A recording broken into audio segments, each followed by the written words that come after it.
What is going on YouTube? Associate the positive and ignore the irrelevant. Well, y'all Lincoln here with another video, man. I haven't done a book review video in a while, man. I think the last book review I did was probably the Brian Tracy one, the Maximum Achievement, I want to say. I think that was like maybe a few years ago. Oh, actually a year ago. But, you know, this is, I want to go into detail about this book written by Thomas Lay III, Black People versus Black People. We are our own worst enemy. I'm going to do a little summary of it, but I like to read the back of it to you guys. It said, we as a race of black people must realize and acknowledge and understand not only do we create our own reality, but we're also in control of the reality that we create. We cannot change the state of black people in America with an opinion, but we can change the state of black people in America by communicating the raw and naked truth to our people. Many of the subjects this book covers may offend some black people. However, let it be known that this is not a passive literature. This book is raw, uncut, and X-rated, with hopes that opens your eyes and you clearly understand we as a race have some very serious internal problems that we truly need to resolve.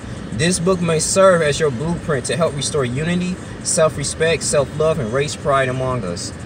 But like it's been said before, if you want to hide something from black people, put it in a book. They won't read it anyway. You know, so it's a gentleman. He's from Highland Park, man.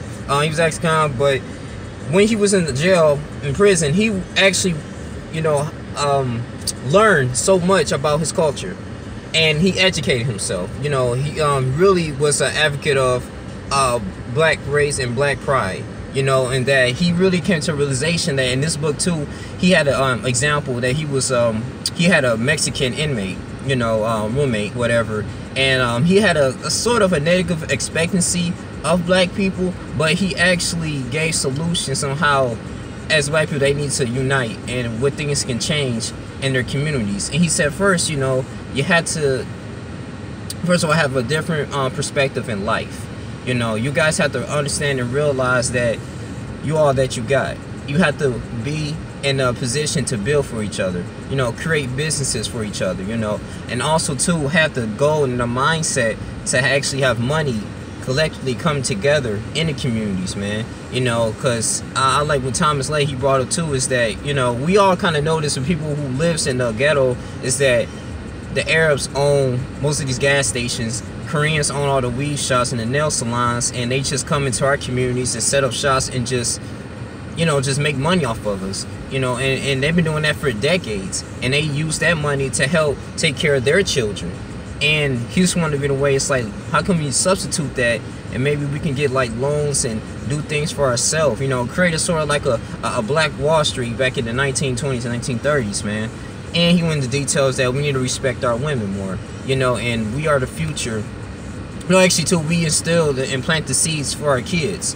You know, he talked about the single mother epidemic. He talked about when he was in Detroit and things that he went through. He suffered from racism from some black people, like the uppity blacks, the bougie blacks, and, you know, and some whites as well, you know. But this book, man, you can read it in a whole day. It's very interesting, man. He was actually selling this at my job, man, for $10. It's actually on Amazon for $19. But it's really cool, man. I like one of the good chapters he had. It says that be patient. You have to be patient, man. You know, that's just anything in life when you, in terms of accomplishing a goal. You know, I mean, you got to understand that, because my previous videos, I made goals and obstacles coexist. That when you have a goal, like I said, it's gonna take time for you to accomplish it, or especially if it's something that's worthwhile. You know, and you're gonna go through obstacles along the way, but you can't give up. You know, it's like he went to details, like we always, as black people, we always want it fast. You know, we don't want it to, like, you know, put it in the oven, you know, learn the ingredients, and, you know, and enjoy it. That's why we always have these fast food restaurants. We always want everything fast. It's like a microwave generation. And I like how you went into detail about what was that? Oh yeah, Our Real Garden of Eden and the Land to Use Our Own. That's in chapter 5. That chapter really pretty much explains. I kind of agree and disagree with him a little bit, but, you know, he went into detail when celebrities and when people become successful and they leave the ghetto most of the time and go out and live with other races of people. We're the only race that kind of do that. You know, instead of doing that, we can use our money and our success and build within our ghettos. built within the hood. But I really believe that you have to put the hood on pause, because when I walk down the street, I don't worry about white people robbing. I worry about black people and these so-called niggers. You know what I'm saying? The people that has no sense. You know, that's just savages. You know, they can't be saved.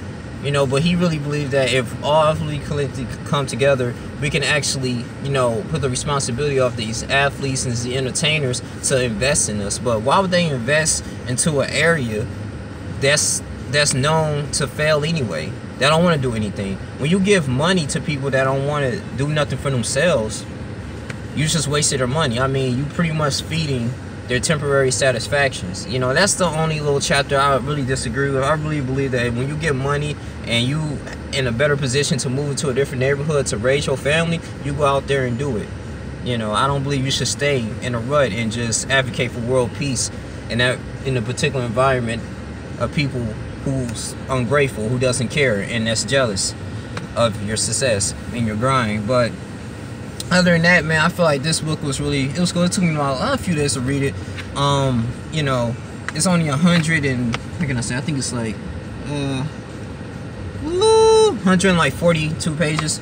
So it's not a bad read, man. Like I said, if you live in the Michigan area, I don't know where, I think he's in Highland Park, but you can pretty much get this in fucking at Amazon. To be honest with you, you can get this at Amazon for $19. You know, it's something, just a good read to relax your mind and to really to give you a refresher. You know, but I believe that the things that we go through as black people in the slavery, this is like 2017. All that's in the past. We got everything ahead of us, man. We have so many opportunities. We just can't use our past to demotivate us. We can use our past to motivate us to continue to go stronger and to continue to build for our families. We can change our paradigm because we live in the information age. You can get collective information by just one click, you know, just on Google. So I mean, shit, you can learn how to create a blog. Shit, you can learn how to, you know, start selling products online, create an Amazon wish list, be an eBay power seller. There's so many things that we can do as individuals. And this one thing is, I feel like it's pro-black people, you know, they don't really emphasize that. I mean, I understand they went to this about the Egyptology and, you know, the Neanderthals, and, you know, we were the first ones here, but at the same time, how is that still going to help us? You know, I feel like it's just feeding us into the victim mentality, but we can do for ourselves, man, you know. But a lot of people believe it just starts with us, you know, and then everybody else will follow suit. But, you know, it's time as young black men, we got to stop putting stop, you know, pulling that race card and stop bringing up slavery all the time, you know, when things don't go our way. You know, I think that's just suffered from a lack of effort, laziness as well. So, but yeah, man, shouts out to Mr. Thomas Lay. I actually have his phone number, so, because it's going to help me publish my first ebook, and that's going to be really good. I want it to be published next summer, 2018. So that's going to be really great. How to overcome depression, anxiety. But it's gonna be good, and we're here to help the people and install good seeds, man. You know, so that's me. And another thing, before I close, I gotta say, I love the Cuphead gameplay, nigga. That I don't even have game system. That shit made me want to buy an Xbox One S. I was thinking about getting it for PC, but god dang, man, that's brilliant.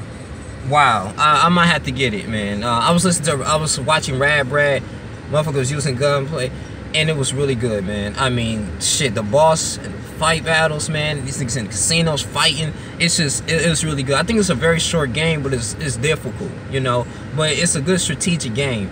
It's remind me of 1930 cartoon. That's what it's based off of, man. And these motherfuckers gotta, you know, pretty much be a servant of the devil. So. I'm excited. I'm really thinking about like just posting like game content on this channel, a whole bunch of shit, man. You know, I just want to spice it up, you know. But yeah, man, it's your boy Young Lincoln here. You guys continue to subscribe, continue to comment, like, share this video, and yeah, I'm out. But yeah, I'm thinking about getting Cuphead. Some real shit. All right, I'm out. Deuces.